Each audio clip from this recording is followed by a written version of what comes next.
Hello people! So आज सांयसा सगळी आली घरा कडेन सो आम म्हळ्यार हूंय तर या घराको बसून रावलो परत सो आमगे डिसिजन जालें वचपा बरें पयस that is to Harvalem waterfall in सांकेलीम.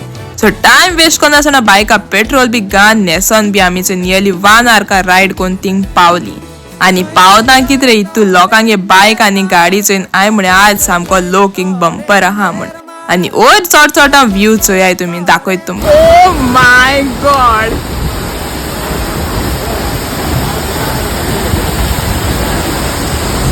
वयिंग वॉटरफॉलाक आमकां डिसिजन सामकें इतू टू गूड आलें कित्याक व्यू आल्लो सामको टू गूड गायज. आनी आम सामकी वयर सकल भिजोल रे बाबा. आनी मागीर मारली थिंगा गरम चाव. एक चाय कितू पयशे म्हाका कमेंट सेक्शनात सांगाय गॅस करा. आनी मागीर हायले कॉर्न आनी थिंगसो मागीर पेट दिन आमी भायर सोली वचपा टू हरवालेम केव्स. एक केव्स न्हू वॉटरफॉलाचे रोडाचेरू हाय सो वयता आसता आमकां रावो मेळना आम येता आसता रावली आनी जायते फोटोज व्हिडिओज बी काण डोली घराची वाट. बट वाटे जाला लायक एक्सिडेंट ट्रॅफिक जॅम सामकें चड आल्लो रे बाबा. सो थिंगसो मागीर काडी बायक आनी येयली हुर्सा कोडे आनी थिंग रोजार कोन आमी गेली मारगांव पावपाची होपा. आनी thanks for watching. Bye bye.